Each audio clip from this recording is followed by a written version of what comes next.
Mitch, what's up? Hey Dave, how you doing? Good, man. How are you? How's Charlotte treating you?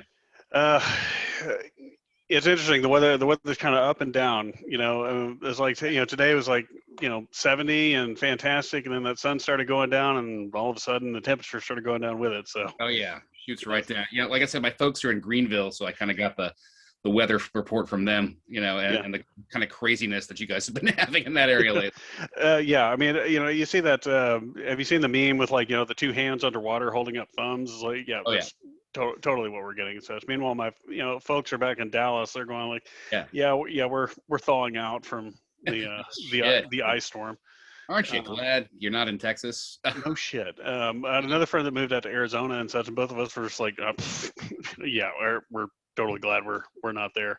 Yeah, Uh, I have a friend that's also she's from like Odessa, and she went back like a week and a half ago because her mom was having major surgery, and mhm. so her mom comes home and guess what? Power done for like 3 days, and now they're basically like have to stay still without water. Hmm. Yeah, So yeah, there's a bunch of people down in like Austin and San Antonio who like just got the notice today that they don't need to boil water anymore. Jesus Christ, yeah. I know it's But meanwhile it's hey, like, hey, we got we tons don't of want water out here. to Do you want regulate. We don't want to regulate. Keep the government out. Oh shit, everything went down. to? Uh, Yeah, pretty much. And but such, but I'm thoroughly amused that your wife's from Lubbock. I know that. How funny is that? Because I was looking at because there's something else that I want to ask you about on your IMDb bio, and we all know how like this could be a little Uh huh. less than accurate. But there's one particular question I wanted to bring up about that and such. But yeah, she's from Lubbock. Went to Tech. Was in the Yeah. yeah, was in the going band. So she was there. Um, she was born in '70. Mm-hmm. Um, so she graduated, I think, in like 80, went into like 88. So she was like 88, A year 92. before me. Okay. So I was born in 71. I graduated in 89 from Hmm. Monterey. Okay. Um, she's so they were well, I mean, I don't want to say her name on the internet, so All but good, all good, all good. Yeah, yeah. but yeah, but that's what was funny about that. So she's like, oh, go I, Tech. I very well could have known her. I had a lot of friends at Coronado as well too. Hmm. I lived. If you can talk to her later, just tell her I lived south of the Loop on University, on 74th and University, right behind the Target. She knows exactly where that is, and I know that without even asking. She can tell you exactly where that is. I mean, it's Lubbock. It's not hard to know the entire town. Oh yeah. So, like middle-sized town, small town attitude. She'll remember things like the town being a dry town forever. Well, when we started dating, and I went out there and such, we went past the strip, I remember and very well. Yeah. yeah, and so for people who are not familiar with the West Side, eventually, ideally, this is going to go up for on Reader's Digested and such like that. But so for anybody who's watching this who doesn't know what West Texas is and what Lubbock is, dry county means there's no alcohol sold in the county. You literally have to go across, like one step over the county line, you can buy alcohol. But if it's dry, and Lubbock was dry forever and such. But yeah, out in the strip, they had way outside of town this whole. I mean, they were like drive-through barns and such. I think. Actual strip of liquor stores, Yeah. right? And two, the reason this lasted so long is because numerous folks on the city council owned those liquor stores, right? So every time it came for a vote, they would vote that shit down because they were making, money hand over fist, out of the strip. Hmm. I think it was like 2010, 2011, they finally went wet. Oh yeah. I mean, it was relatively recent and such, and in that the money hand over fist is not an exaggeration because you drive past it.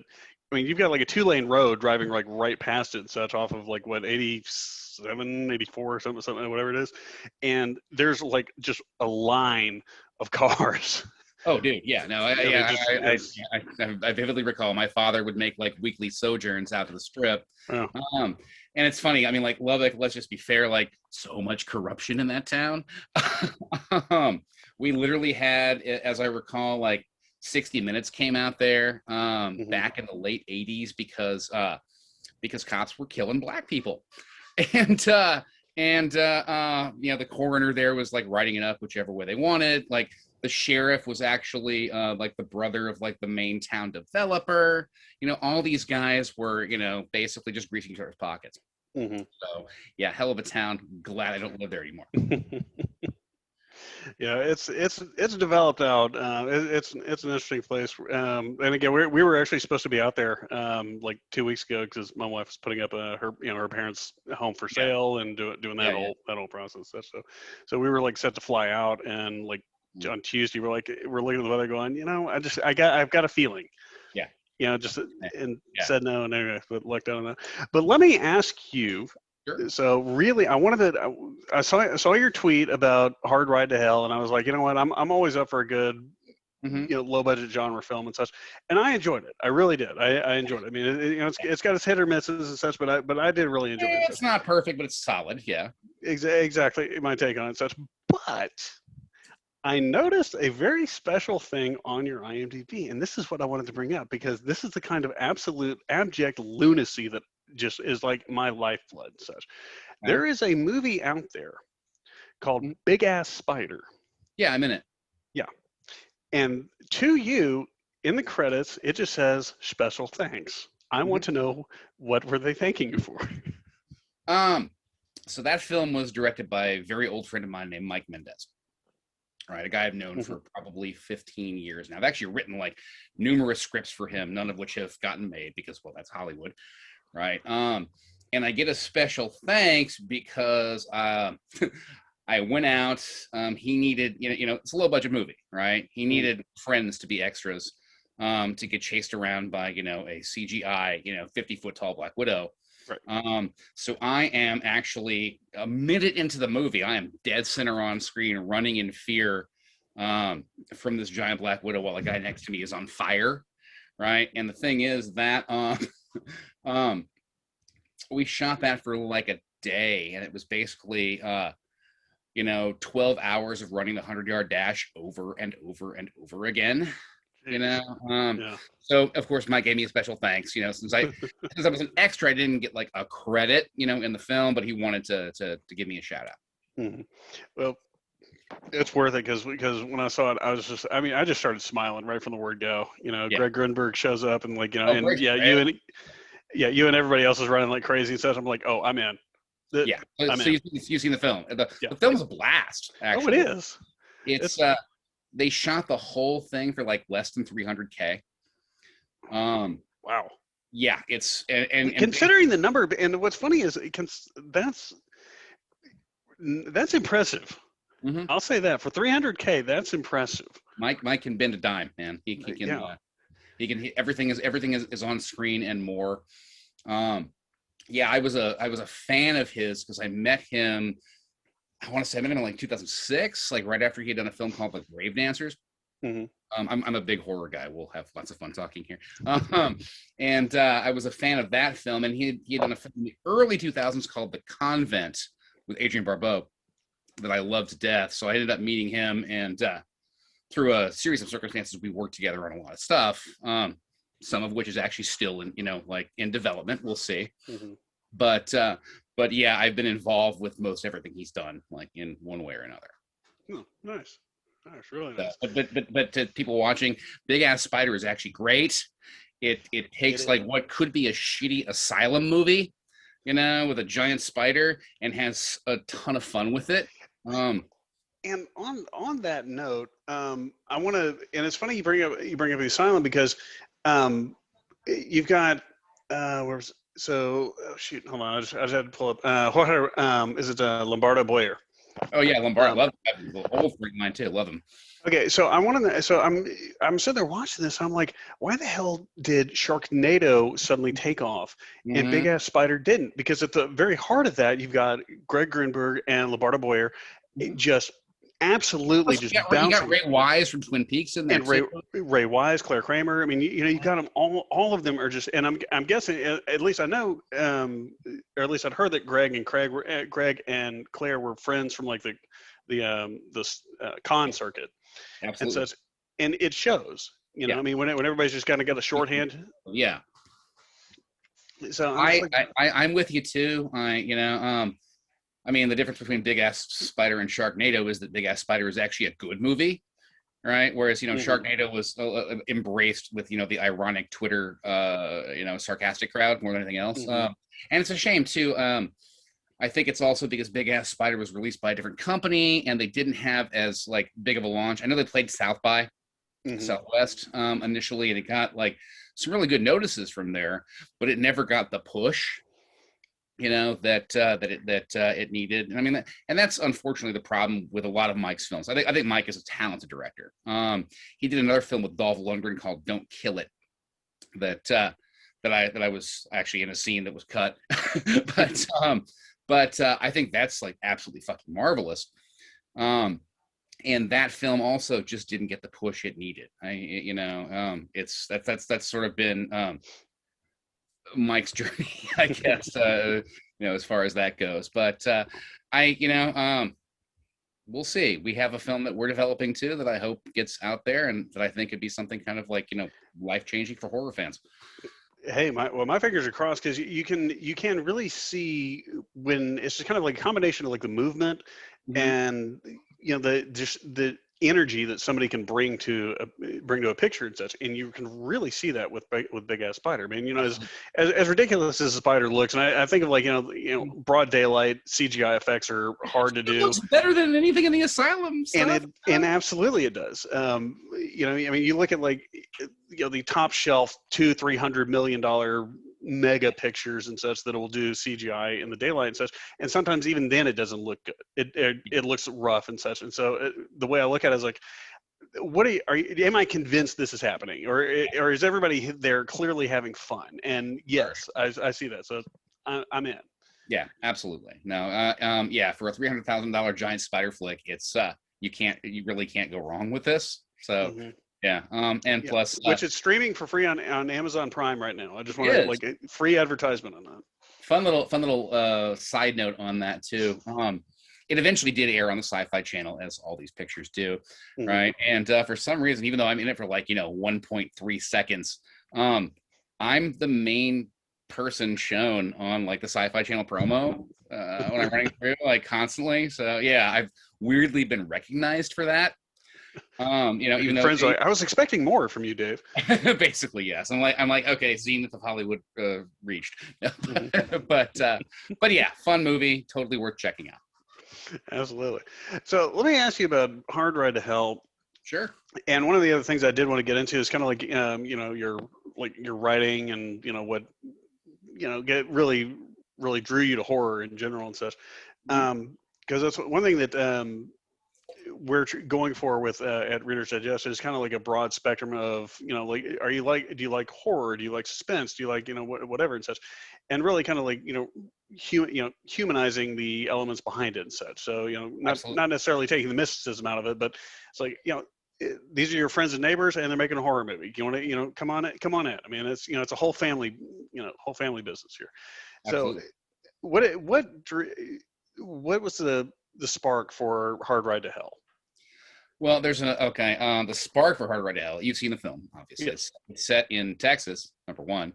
The initial spark was I was traveling through like Southwest Texas above El Paso, and I stopped at a rest stop. There was nobody there, and I went out to relieve myself, and as one does. And I was kind of bored. I was just walking around the area, and I initially found, like, I shit you not, I found somebody had like in like this dirt mound carved a devil face.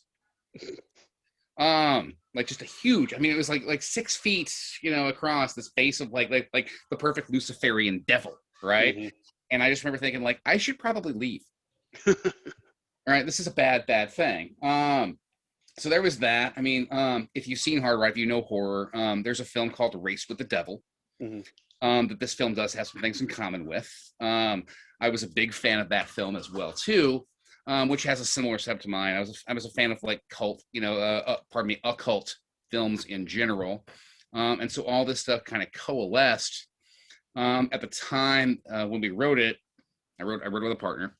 This was 2005. He had an idea for a biker film, right? And I had this idea of like some people in Texas that run across like a cult. So the two just meshed, for anybody watching, basically Hard Ride to Hell is about a group of family and friends traveling from Colorado to South Texas. They're so awesome. They're doing Habitat for Humanity work on their vacation. They stop at a rest stop. They witness a ritual sacrifice. They get seen, and shit is on. And it's basically like devil worshipping immortal bikers that are after them, led by Miguel Ferrer from Twin Peaks. So yeah, it was just, I mean, it was a combination of all that stuff. It just kind of like, coalesced. It was the first script I ever actually sold. It was made like 5 years later. There's a whole fun story about that too. But that was the script that pretty much got me work from then on. Well, very nice. So speaking of the great Miguel Ferrer, please tell me you have at least one interesting story about the man. I mean, he was always one of my favorite character actors, and I sincerely feel that like Hollywood is like was lessened when the man passed. Hard Ride is an interesting tale, in the fact that I never was on set and never met a single soul on the film. Indeed. Okay, let's get crazy here for a second. So Hard Ride was sold at the end of 2006. Okay. Right. My writing partner at the time, Matt, and I went into a room. We'd gotten read. We sold the script in the room, and then we're hired for another one. Well, pardon me. By saying sold, I mean we optioned it. And what that basically means for newbies is a company pays you like part of a sum up front with the possibility of paying you more if they buy it. And that was 06. You'll notice Hard Ride wasn't made until like 2010. Right? So this is the industry where Heat sat on the shelf for like 20 plus years. So it gets even crazier than this shit though. Yeah. So we option it. They keep re-upping the option every year, which means they keep paying us. Right? We end up making like the goofy shark movie with John Schneider called Sharkswarm. We make a Lifetime movie that's the only Lifetime film you'll ever see that references like Dario Argento and John Carpenter. And a few films for this company, and then the company folds eventually. But they finally like paid out the option. They bought Hard Ride like straight out, right? So it's like it's Christmas of 09. And I go visit my folks in South Carolina, for Christmas, and I'm sitting there and I'm like, man, Hard Ride to Hell was a good movie and a really cool title. And I just get like this random thought. I'm like, I wonder if anyone ever took that title or did something with it. And so I go on Google over Christmas and I see Hard Ride to Hell just completed shooting in Canada. And I'm like, the fuck? Right? And I'm reading the synopsis. I'm like, it's our movie. And so I find the producer and I contact him. And I'm like, hey, I wrote this. And he's like, there you are. So what happened basically is this company had bought it. They folded. They had a sister company in Canada who got all their unproduced scripts. And they flipped through them all. And the title that called out to them was Hard Ride to Hell. So they made it. And it's like 95% of the script we wrote. I mean, ours was bigger. Lots more bikers, different ending, like an extra character. But they made it, and they sent me a copy of it. So I saw it probably like 6 months before it hit DVD or whatever. And it's one of the few cases, people get movies made all the time, and things get butchered. It's one of the few cases where I'm watching this film, and I begin to like tear up because it's pretty much what I wrote. And they just like, and it's just like they handed it to us and dropped it in our laps. And then I ended up going, well, hey, you liked that? You want to hire us for more shit? And we wrote like 2 more scripts for them. So, but yeah, no, that was a case of like I didn't get to meet anybody, but then finally the director, Penelope Butenhaus, Canadian director, ended up coming to LA. So I of course contacted her. I was like, let's have drinks, let's talk. You made my movie. And so she gave me some fun Miguel Ferrer stories. Right. And we'll just get real here. Miguel's passed away, so he's not gonna get mad. But apparently he showed up the first day like coked out of his mind. I can believe that. Yeah, just completely blitzed. And she had to have a talk with his reps, basically say like, look, this can't happen. And so he came back the next day, like, straight as an arrow, and just like banged out the shoot, like no problem at all. So yeah, that's a very long roundabout way of getting to my Miguel Ferrer story. No, that's fine. I mean, it's the genre, the character actors like that Mhm. are always kind of the ones that I gravitate towards because I mean, they're always, they're always somebody new. Yeah. Even they may have similar ticks and such, but they're always somebody new, and you can tell that like they're the consistent actors and such Mhm. stuff. So you get say three pictures a year that Yeah. to enjoy them in versus like a Tom Hanks or a big name star who will show up like once every 2 years and such. It's like Exactly. And two, the other fun thing was, that movie also has Catherine Isabel in it, mhm. from Ginger Snaps. Yeah. That I was a big fan of course. When I saw that, I was like flipping out. And the guy who plays Bob, the knife salesman, Hmm. is a very like well-known, well-regarded Canadian character actor that I was a big fan of from like Hmm. TV shows and shit like that. I think he actually steals the entire movie. Oh, I agree.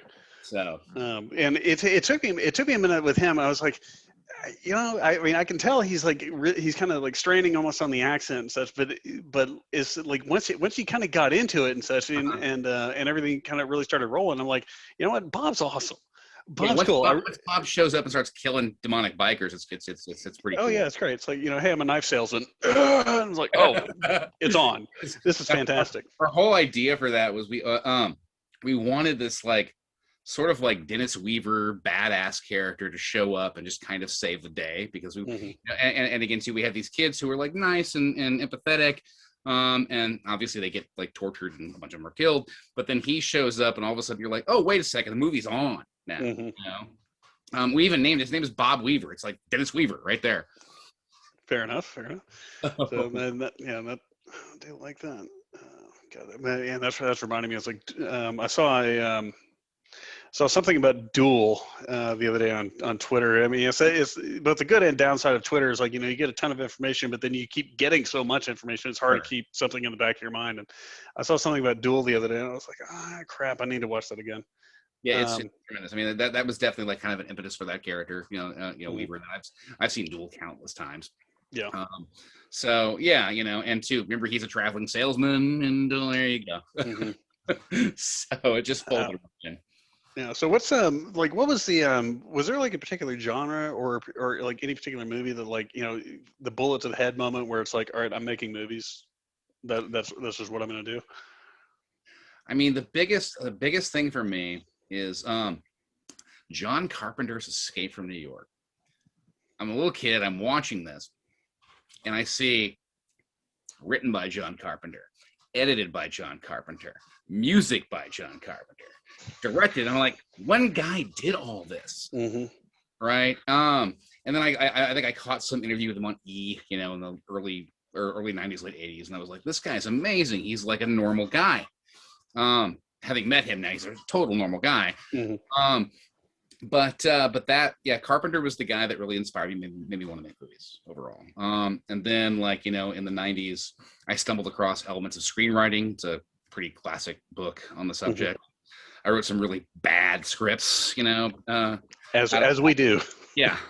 And then, be bad first, right? Exactly. But yeah, it all goes to Carpenter. I mean, there's certainly a little Kevin Smith in there too, because he was another approachable guy, when Mm-hmm. Clerks was made. Who shot his thing for nothing, Mm-hmm. And made a career for himself, and kind of stayed the same guy, over the years. Mm-hmm. So it's, people like that, these down and dirty guys who are doing like interesting low budget, features. That's what got me, jazzed about the whole thing. Nice. So speaking of the low budget and down and dirty, there was also I saw that also that you had a thing on Friday the 13th and Jason Takes Manhattan. I got a thing on the whole Friday the 13th franchise actually, but keep going. Anyway, where I was going with that, my kids have started like they're like 12 and 7 and such, and so the boys are like asking me questions about random movies and such. So they they've started noticing things on my DVD shelf, and they started asking things. My eldest had a big thing about Greek mythology. He read all the he'd read all the Harry Potters, he'd read all the Greek mythology books and stuff like that. And then he's like, "Hey, can I see Rome?" I was like, "No." A little too early. No. But they asked me about Friday the 13th because they'd seen the hockey mask, and so I kind of explained it to them and such. And they said, "So what's the weirdest that it got?" And so I explained to them Jason 10, where he goes to space. Yeah. And First movie, yeah. yeah, and my wife just looked at me like she was like, "You're making that up." And it's actually one of the better ones too. Yeah, I'm like, I mean, it's fun. And Jason Takes Manhattan, I liked when I was a kid. I mean, yeah, 90% of it takes place on a boat, but Yes, Jason takes a pleasure cruise. yeah, it's more exactly, Jason on Carnival, but I really did enjoy it, and yeah, it's funny as hell once he gets to Manhattan. Mm-hmm. I mean, it's really really funny. Absolutely, or also it's actually Toronto where they shot. Yeah, Manhattan. So you did like a making of, or you were like behind the scenes on so it? here's the deal with it's not just Jason, it's the entire Friday the 13th box set. So an old friend of mine is a guy named Dan Ferens. Dan wrote Halloween 6. He wrote an adaptation of Jack Ketchum's The Girl Next Door, a few movies that got made like that. I've known him forever. I ended up with him and another guy named Andrew Cash working on all the special features for the box set of Friday the 13th. It's actually just came out on Blu-ray again recently. This is back in, I want to say, 2010. Right. And one of the fun things we did is like Paramount gave us like a certain amount of money to do this, not a ton, but what we wanted to do was a mockumentary, like Spinal Tap style, of the citizens of Crystal Lake. Right. And in doing so, we wanted to kind of like mock the like sort of lack of continuity in these films, like, because like, hey, Jason's a little kid in the first movie, and then like the next one, he's a grown adult that never died, and and also if you actually like follow the timeline, like part 7 takes place in like the year 2020. There's so many fuck ups with it. They're fun, but so we shot this mockumentary. I'm actually in that. I play. You can watch it on YouTube now because it's there for free. It's called The Crystal Lake Massacres Revisited, and basically the joke was to do this like spoof of like a History Channel documentary on the legend of Jason, right? And on the citizens of the town. So I play a Jason conspiracy theorist living in my basement, right? And I happen to be the only guy who's right about everything that's going on with Jason. I'm not saying it's aliens. But it's aliens. There's a lot of fun stuff. We shot it. We shot that, for peanuts, here in the valley, and that ended up, going on like all these DVDs. If you watch like 4, 5, and 6 on the Blu-ray set or whatever, it's all on there. And the funniest part is Paramount considers it canon. So I am officially part of the Friday the 13th universe, which is wild to me. That is fantastic. For nothing. But yeah. So yeah, we worked on all that stuff. We also, one of the cool things, was Friday Part 4, which is probably my favorite one of the bunch. The final chapter. It's not, but the final chapter until the next one. What was funny about that is we were really desperate to find extra footage, stuff that had never been released, and so Paramount actually, I was living in this tiny apartment with my roommate Andrew, who edited all this. Paramount literally shipped us like 100 boxes of film from Friday 4. Right? It was every bit of existent film that had been shot for the movie. All right. Right. So we're literally, and we have no way to view this shit. We don't have like, we don't have equipment to look at the film. So we're literally like pulling out strips of film, holding them to the light and going like, okay, that was not in the film. Let's clip that, get that developed. So it was like an amazing, yet exhausting process, but sure. Basically, and now it ends up that not only am I like part of the universe, I know more about the Friday the 13th movies than human beings should. Specifically 4, because you've seen all the every single bit of every single frame of film shot. That's right. Got to find all the really random Crispin Glover ones and just like send him all these photos. We found like all the stuff of him dancing that had not been included. It's on the DVDs and Blu-rays now, and that's all because of us sitting in that shitty apartment in North Hollywood looking at that stuff. You did the world a service, and I just want to thank you for your time on that. That is because I've seen the thing with him dancing, and I'm just like, what? This is genius. I mean, clearly it's amazing, but I'm just like, every now and then, like some like crazy Friday fan will go online and say like, there's more footage out there. I'm positive. I'm like, no, bro, I've seen every bit. Well, you were right, and I got my hands on it all. So. Exactly. That's funny.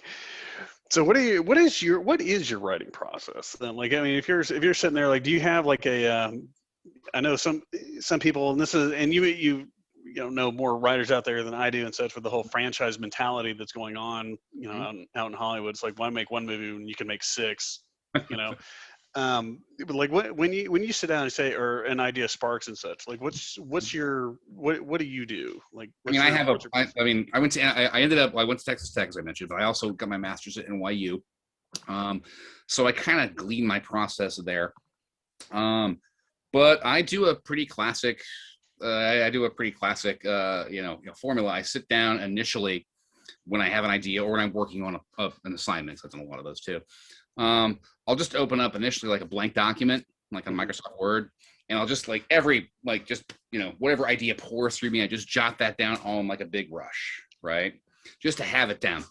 And then, I'll start organizing that, and I bust out, got them right here. I bust out index cards, right? And each index card is a scene.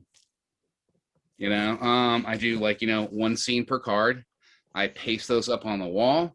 Once I have about like 50 or 60, I've got a movie.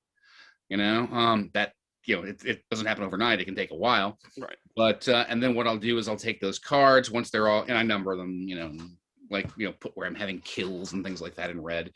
And then I'll take that and I'll do an outline based on that. Sometimes I'll go to full treatment. Sometimes I won't. But overall, like, you need to have an outline to really get stuff done quick. Mm-hmm. So yeah, it always follows a similarity to that basic process, like a carding, writing stuff down, getting an order of where I'm going, knowing at least where I'm going to end up. Shit can change, of course. But if you've got the structure there, you can write things a lot more quickly. Because you always have that. You see that argument, and it's really kind of. Writers are an argumentative bunch. Like, no, my process is better than yours, and everybody can secretly share their processes and such. But, sure. But one thing I've seen a lot of is the whole pantsers versus plotters and such. And I have a hard time accepting the idea that I'm sure it can happen with with veteran screenwriters and such, but having like a pantser just blow through a script. I did that one time in college, and I regretted it because I have a black spot where that weekend was. Sure. In there. Back in the early days too. That's the thing too. And I guess what you're addressing is some of the stuff that gets discussed on writer Twitter. Mm-hmm. I'll just simply say, knowing how to outline is key if you ever want to work for any studio or production company that exists, right? Because people are going to want to read your outline / treatment long before you go to script. And it's really helpful too, because you can get really great notes, right? Some people frown on notes. Notes are awesome, right? Especially if they're well thought out, because you incorporate those, and guess who gets the credit? You do, right? And it makes the script better. So yeah, if and again, I'm not saying it's the way, it's my way, right? It's the way that works for me. It's the way I found to be the cleanest and the quickest, and I don't know any pro writers that don't outline in some sense. Mm-hmm. Yeah, it really does seem to be the people who talk about writing versus the people who do, from what I understand. Again, back to writer Twitter, it's maybe like 3/4 of those folks are not pros, and not to diss them, right? But at least in my experience, there's a process that allows things to get done quickly and professionally, And again, too, that was learned on the first, assignment I ever had. So I had sold Hard Ride to Hell, but we got an assignment after that, and it was like a 4-hour miniseries, right? And I was like, well, fuck, we got to bust out the cards on this thing. There's no other way, just to keep ourselves sane, right? So, and that's just that's ridden through every single project I've ever worked on since. All right, cool. How did the 4-hour miniseries turn out when you were done? Well, the script was great. Um, so that thing, it is what it is. It's a thing called Sharkswarm, right? Written with the best intentions. Wrote it basically as like my ode to like every Jaws ripoff ever made. Like Jaws 2 is like the shining example of what I wanted to do, right? Initially we even had like Roy Scheider on board to be in it. Didn't happen, right? Because unfortunately Roy passed away. And then our director actually was a great guy, a guy named Jim Contner. He was actually William Friedkin's DP on several films. Oh, nice. Like Cruising, he was DP on Cruising. He had actually shot Jaws 3. He was the DP on that too, right? Oh God, I feel. I mean, it is what it is. He knows. But Jim was awesome. They loved us, and we had this like really grand thing in mind, right? And we're going to discuss how movies go wrong right now. So we wrote this. I mean, this big fucking script that was about environmentalism. I mean, basically the basic gist of it is like it's a small seaside town in Northern California, based after the town in John Carpenter's The Fog. The Fog was a big, informer on this whole thing. And by the way, if anybody's watching this, skip the remake of The Fog. No. You want the original John Carpenter's The Fog. Anyway. Yeah. The only one worth watching. Yes. But yeah, our idea was essentially there's offshore drilling going on. It unearths like this like mineral deposit that like fucks with shark sonar, and it's like a dinner bell, right? And so they're heading into this like town, and we literally wrote it as like The Fog with sharks, 4 hours worth of that shit, and it's like a really good script, and the director loved it and was like on board with us. We flew up to Mendocino, coast to shoot this thing. We got Daryl Hannah, John Schneider, fucking F. Murray Abraham, right? An Oscar winner from Amadeus, and the thing was like $6 million. It's not like an asylum film, right? This was done for NBC, and so we shoot the whole thing. Director's in love with it. Turns in his work print, and then the producers just totally fucked it. Producer, I'm not gonna name names, but the producer watched this and was like. And he asked some questions that I don't think should have been asked at all. And one of them was, so what's the shark's motivation, when they're not eating people? What are they thinking? Well, they want a latte, they want to. Basically, yeah. I'm like, they're thinking about like, eating and making little sharks. But basically the producers, and it's their purview to do, they took the entire film and re-edited it, shot new scenes without our involvement or without the director's involvement.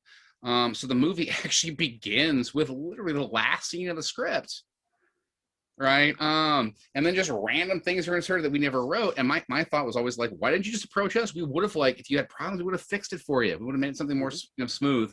But here's the funny part, like the film did really well, right? We got like a fucking billboard on Ventura Boulevard.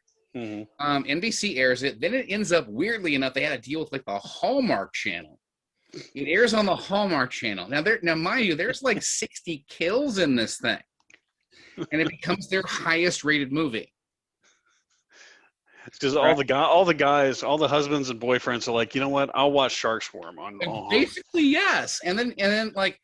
And let me just like be real. Like I still get like really good residual payments on it to this day, and that was like 13 years ago. Nice. I mean, like it's I've probably made more residuals than I made on the actual film itself initially. So sharks sell, Hey, and it's better than Sharknado. I'll tell you that right now. Even though it's not what we wrote, it's still better than Sharknado. Yeah, and it's funny, we rag on Sharknado, and it really is a garbage movie. But you watch. I was on Twitter the night that it hit Sci-Fi, and just I never watched a frame of Sharknado until like long after the fact and everything. But it's like the night it hit, you're sitting there watching it on social media and such, and it's just kind of blowing up, and everybody's kind of making fun of it back and forth. But at a certain point, it becomes almost like an echo chamber of like the same people dragging on it, and it's just like.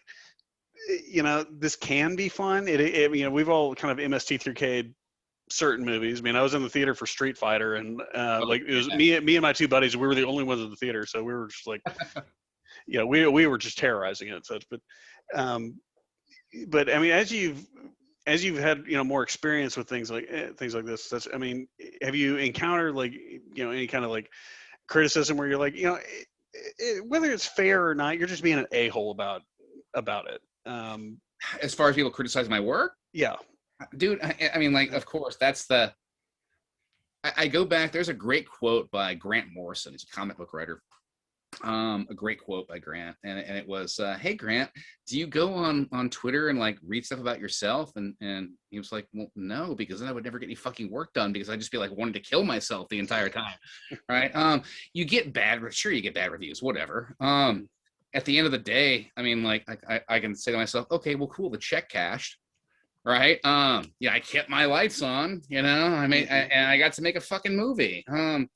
Who cares at the end of the day? I mean, like it's Sharkswarm was interesting because, I mean, we got a really bad review from Hollywood Reporter, and but at the same point, they said like this thing is so bad you have to watch it, and I was like, you just told people to watch it. Awesome. Yes. Right. So yeah, again, like we actually got a few decent reviews for that. Again, it is what it is. That was a case of just it's not the movie we wanted to make. Mm-hmm. But it's the movie that keeps getting me paid every single year, twice a year. So there were worse things. Yeah, and I mean we made some other stuff too with that company. I made a Lifetime movie with Crystal Bernard and Dorian Harewood. It's actually available on Tubi right now. Oh, nice. It's called Grave Misconduct, and like I said, it's the only Lifetime film you'll ever see that has like direct references to Argento, to John Carpenter, right? Like we just dropped it in there because Lifetime never got it or understood, right? Like all these references just right over their head. So yeah. As that happens, and it's funny, I was never an Argento fan. It's like I went through the Beyond, and I was just like I'm out. That's Fulci, dude. Or Fulci, sorry, not Argento's Suspiria. Sorry, I'm getting the two. Okay, but you know what? You got the Italian directors going. Yeah. So, anyways, yeah. Sorry, got that crossed, but like, yeah. So like, but Argento, it's like I remember watching Suspiria, and it was like, I mean, I was, it's like I like my horror, kind of like, up front with this, but once you start getting into like the Argentos and the Fulcis and such, then it's like starts hitting like different layers of like hell that you're just going like, I'm really uncomfortable with this. Sure. And Argento's films are not pleasant. They're very disturbing, but they are stylized. And I guess the thing we stole for this Lifetime film is the black gloved killer thing, the POV that he was very famous for. And then we also like reference like Assault on Precinct 13 and things like that as well too. Lifetime was funny because basically they were just like, is there a woman involved in the lead character? Yes, there's a woman involved, right? The rest is up to you. That movie contains one of my favorite like life moments ever. That was actually directed by a guy named Armand Mastroianni. He directed a film called He Knows You're Alone. Pretty classic, like early 80s horror film. And basically, there's a lot of murders in the film.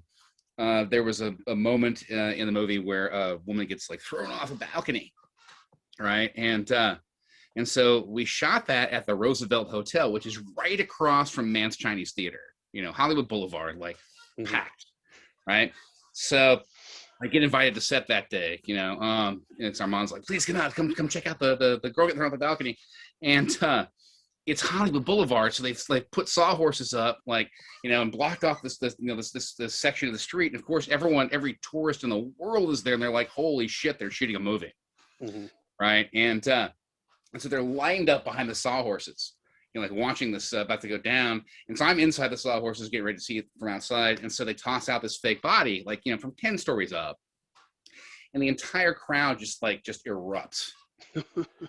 I just remember like looking at that, like in amazement and going to myself, like, I wrote this at 3 a.m. in my underwear, and here we are. Oh, that is classic. So, well, that is all I had. And so I'm wondering shall we end with you in your underwear at 3 a.m. writing a script? Because I think that's about how writerly you can get. I'm not wearing pants right now. I'm kidding. Outstanding. But I mean, it's there's, number one, I appreciate the chat. It's been a while since I've talked about Hard Ride to Hell. I love it to death, and I was glad you responded, overall pretty well to it. Yeah. I will say that the ending was not the ending we wrote. I mean, to that point, I like that the makeup effects at the end are really good. Those are really solid makeup effects, such. And sometimes it doesn't work. I thought it was a solid ending. It's like, depending on, regardless of all the action that has led up to it, it's one of those things where it's like, it's a quieter ending. Yeah, I mean, it's the last like 2 minutes basically were changed. We had kind of a bigger, more explosive ending. Again, like when we wrote this, there were like 100 bikers in the script. Right. So we had like, bikers getting used as like human speed bumps by the Winnebago and things like that, and of course, like it still ended, with the John Carpenter-esque, like we're locked in a church fighting them thing. Right. We just kind of went bigger with it. We had like, like a bell tower getting like knocked over and shit like that. And then we paid off the you remember the trucker character who's like giving Catherine Isabel hell on the CV? We paid him off. We actually see him again. Again, I think Penelope pulled off an overall solid movie for something she shot it in like 16 days. Yeah. On like a budget of like $750,000. So I think it's pretty impressive overall, and it's kind of nice because like it's on Prime, it's on Tubi, it's getting sort of rediscovered. And it still is kind of my calling card. I still get work off that movie. So hey, you never know how, and certainly in this industry and everything, I mean, you really never know, like, what's going to take off and such. But as you say, I mean, it's the card that keeps on giving. So, more power to you. So, well, David, thank you very much for your time. Appreciate it. Absolutely. Appreciate you having me. That's been a lovely chat. Well, thank you. And, everybody at, readersdigested.com, hopefully you enjoy this too. So, and we'll see you around. Signing off.